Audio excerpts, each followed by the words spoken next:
Welcome to Startup Hack. Today we're going to work on a Linux crash course, or as I sometimes call it, Linux for Windows users. So I've been a Windows user for a long time, and then switched to using Linux for a long time, and then back to Windows. And so I've been back and forth between Windows and Linux. Been a .NET developer for most of my career, and so I understand the pain of some people who go back and forth to Linux, or people who have never used Linux in their life. So whether you're a Mac user, whether you're a Windows user, we're going to dig in and give you some of the common commands and give you a great crash course. This is probably going to span a few different videos here because I'm just going to go for about 10 minutes at each. So there'll be multiple parts to this video, but let's go ahead and dive in and get started. Welcome to Startup Hack. My name is Spencer Thomason. I am the CEO and co-founder of CleanRouter, as well as many other products. Here are some lessons that I've learned building a successful business while challenging startup norms. My challenge is to push you to rethink startup success. Welcome to Startup Hack.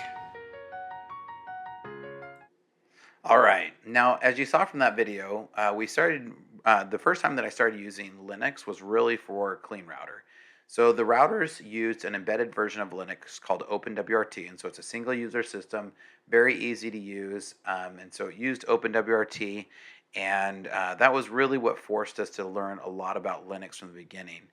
Then ultimately I found that Linux servers were a lot better, and then my perfect world collided and .NET started running on Linux, and everything became happy and perfect. So we're going to dive in and take a look here and go look at our full screen here and start looking at examples of Linux. So we're going to start off right off. One of the first things to understand about Linux is everything is a terminal. So I'm going to scale this up here a little bit, but with Linux, it always has a terminal. So even if you're using Ubuntu or Red Hat Linux or one of the other, or Mint or one of the other popular distributions of Linux, it's still under the covers, always going to be running a Linux kernel, and you can always get to a command line. So that's one of the first things about Linux. Now, what I have up here is a tool that I use inside of the browser. The most common way to connect to Windows or to Linux is to use PuTTY. And so you can Google PuTTY search. I'll put the link for where to go and download PuTTY. As you download the PuTTY link, you'll install it, and then you can open it up and connect to a Linux host. And so once you have yourself connected to a Linux host, then this is what you're going to see, and you'll see a command prompt like this. And we're going to start working through the command prompt. Now, one of the first things that I want to explain is everything in Linux is a file. So now with Windows, we work with the File Explorer, and we work with a File Explorer, and we can see that there's folders, and I can go to my documents, then I can go into demo, and so we can see this folder structures, and we see the C, colon, etc. So one of the first things with Linux, there's no drive letters like this, and so that's one of the first things. The thing that's really important to understand with Linux is that Linux uses mount points, and they're very different from the Windows file system. From Mac, they may look very similar because Mac is a Unix derivative. But in Windows, we can see that files behave very differently, and we'll talk a little bit more about this. Now we're going to take a really quick second and hear a message from our sponsor, Startup Hack. And so go ahead and check this out, and we'll be right back with our video. Do you want to start on your journey to earn over $100,000 per year? Learn how to become a software developer now in just 3 short months. Hi, my name is Spencer Thomason. I've been a software developer for over 25 years. I've helped hire and train hundreds of developers throughout my career, and my goal is to help you start a successful career. So, what are you waiting for? Go ahead and check the links down below. We have a great discount code for you today. Go check the link so that you can get started at Startup Hack today. We're training developers, and in less than 3 months, you can begin on a career to be making $100,000 per year. So what are you waiting for? Go sign up now below and check out startuphack.com today. But one of the first things to understand about Linux is everything is a file in Linux. Now let's go over some of the examples and talk about some of the different things. So very first command you're going to need to learn at the command line is CD, stands for change directory, and this is true for Windows as well as for Linux. But so change directory, right? So I'm going to change directory to the root, and this is how I would change directory to the root. Now, if you're on a modern system like Ubuntu or one of these or Red Hat, and you try to change to the root and you don't have permissions, we will run into some commands that it won't tell us. The next command that you'll want to learn here is ls, which lists out all of the files that are in that directory. So we can also see the difference here, and there's one of the first things you'll learn about Linux commands is pretty much every command has multiple options. And if you're not sure what those options are, you usually type ls, like some command, and -h, -h, or help. And we'll, I guess that one's not going to give us here. So we can usually look for all the different commands. And as you can see there, even if you don't get it right, it's actually going to tell you, hey, this is how you go get more help. So, Linux is super helpful. I think it was, forgot his name right at this second, but they said Linux is so easy. It just takes a brilliant mind to understand the complexity of once you understand the complexity, it's easy. I messed up the quote. I'll have to go find it for you. So if we type ls-h, you can see that it's going to list out all the different possibilities that we can do with that command. So if I type ls-la, I just know that this is going to list out all of the directory, and it'll say, all of these in order and give me all of the information. The A gives the order. L is going to give you the order, and A will give you other details. So you can see, so we're going to talk about some of these different folders that you'll see at the root.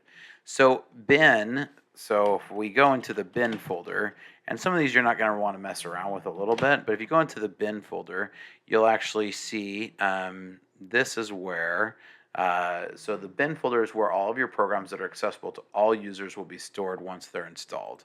So common use for bin. Once we go to dev, so one of the things you'll note, and I'm going to kind of explain this, the way to read this change directory here is to change directory, and then this is root, and then dev. So if I was in the bin directory and I wanted to change to R nano or something, or R bash, I could do this and do R bash, and now it's going to go, oops, that's not a directory. So if I pick one that was a directory, which I don't know if there are any in here, so I think these are all executables. Yep, looks like it. So, of course, for the bin folder. So if let's find a different one here. So the way to read this is it's root, the root directory, and then dev. So that takes us back to the root directory. And then if any of these are a directory, let's take a look here. Doesn't look like there's many directories here either. So the dev folder is a virtual directory where your devices are stored. So dev fs allows Linux to list devices, hard drives, inputs, modems, sound cards as files. So that's one of the first things, like I mentioned, is everything on Linux is a file. So in that case, I switch to the net directory, and you see it's dev net because I didn't put the root in front of it. Now if I were to say cd/root or net, that doesn't work because there's no root net.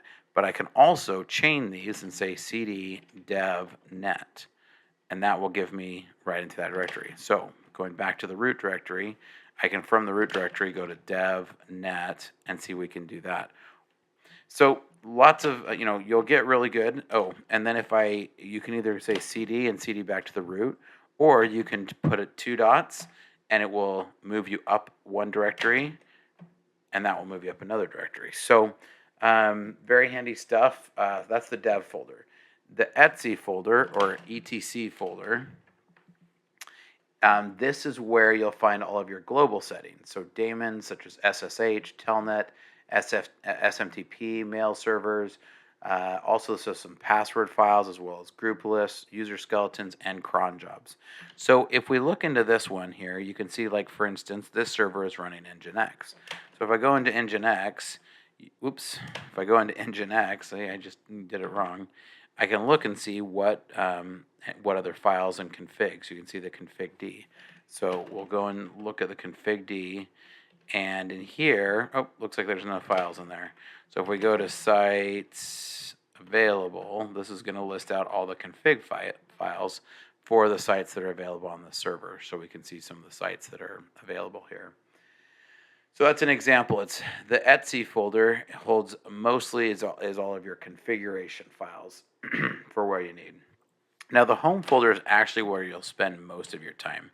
You can see all the different users that are on this server, and based on these users, then we can, based on these users, I can log in. So I'm actually logged in with the S. Thomason user on this server.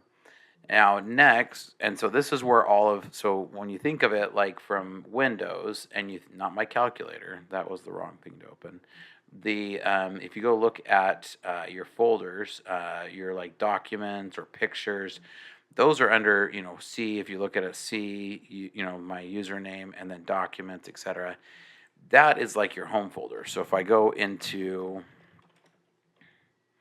my drive, you can see here, this is actually where, all of my like documents or my local files are. If you're using Ubuntu, or some other distro that has a user interface, this is just a server. This is where you would see like your documents folder as well as other things. So that's my home folder.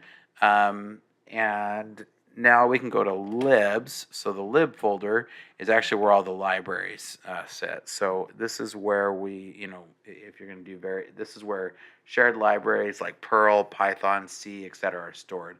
Also in lib are your kernel modules. So you can see the modules here. So if you're going to install different kernel modules, that's where they live. Now the next one is mount. This is actually one you'll use fairly from time to time. I obviously don't have any extra drives mounted here. If you mount a drive, this is where the kernel is going to automatically mount drives for you. So this is the default location for mounting CD-ROMs, floppy disk drives, if you even know what a floppy disk is, USB memory sticks, or other hard drives. You can mount anything anywhere, but by default, the mount or like mount/CD-ROM is where a CD-ROM would go. Now, the proc folder this is a virtual folder that contains information about your system. You can view processor statics, specifications, PCI bus information, etc. And so lots of processing things, because remember, everything that processes, even things that the CPU uses, or excuse me, everything the kernel uses is always a file. So even if I'm doing cat CPU info, this is actually going to tell me what CPU is running on this. So looks like it's an Intel, looks like it's processor 0, and so it's going to list out each of the processors. So processor 1, etc. So you can see it's a 64-bit processor, has FPU, etc. So this is going to even tell you everything on all the flags about the processor. So everything in Linux is a file, in case you haven't heard me say that yet already. Now, the root folder in this case is a special folder because it's where the files for the root user. So in Linux, as we see many different users on here, so I'm signed in as S. Thomason, every Linux system has a root user. That root is what the kernel uses. You can actually, if you're given permission, so in this case I do have permission, I can actually sign in as a super user. And so we did the sudo, which means super user do, and then su means super user. So I actually just signed in as the root user. You see my user changed here. So now with this, I can actually go to the root folder and see things that are in the root folder. So I can then log off from that user, or is it log out? Yep, see, I even forget stuff. There it goes, it tells me exactly. So now I exit that user and I'm back to my user here. Not a great idea to run as root. On OpenWRT, there's a lot of things that we do as the root user because it is a single user system. And so a lot of embedded type things, or a lot of embedded things are, embedded systems use a single user, which is root. So let's burn through the rest of these and then we'll move on to the next course in our next video. But SBIN, this is where system programs are installed. This includes fdisk, tools to make partitions, certain network tools, and other things that normal users shouldn't have a need for. So you really don't mess around in this folder much. Temp is a good folder, and you will use temp from time to time. You can see we're using it here because it's a great place to store temporary things that so logs and for check for update log, right? So this is a great place to store logs that your server is running. that you're using as you program. And remember, everything in Linux is a file, and so even if you want to store something in memory, you're still going to store it in a file. So temp is a great place for that. This is a default location for files that are temporary use. When you install a program, it uses temp to put the files there during the installation that won't be needed once the program's installed. All right, now the users folder. The user folder, it contains various programs, non-daemon programs, settings, and program resources. So if you're used to Windows, this is like your programs folder, right? So in your programs folder, that's where, if you go to C and program, that's where you'll actually see program files, right? This is where you'll see, different things that are installed. So like Adobe and Git and IIS and Google, etc. So the similar is the users folder is where it contains various programs. So lastly, and for this video, is going to be the var folder. The var folder is where your log files, system mail messages, and databases of installed programs are stored. So you can see things like the www is stored here. It's got backups, it has crash logs, has even other logs. So if we go look at logs, we can see lots of different kernel logs. We see that, I'm running Nginx on this box, and so our Nginx logs are in here. Tons of different logs. It looks like PHP 7 logs. All of our logs are running from here. So that's a really good crash course on where all the Linux files are, and this is our crash course part 1. And so we will jump into the next video. So, you should see a link down below to continue running this. And so click on that link and you can continue going with our Linux crash course. Thanks. Now we're going to take a really quick second and hear a message from our sponsor, Startup Hack. Do you want to start on your journey to earn over $100,000 per year? Learn how to become a software developer now in just 3 short months. Hi, my name is Spencer Thomason. I've been a software developer for over 25 years. I've helped hire and train hundreds of developers throughout my career, and my goal is to help you start a successful career. So, what are you waiting for? Go ahead and check the links down below. We have a great discount code for you today. Go check the link so that you can get started at Startup Hack today. We're training developers, and in less than 3 months, you can begin on a career to be making $100,000 per year. So what are you waiting for? Go sign up now below and check out startuphack.com today.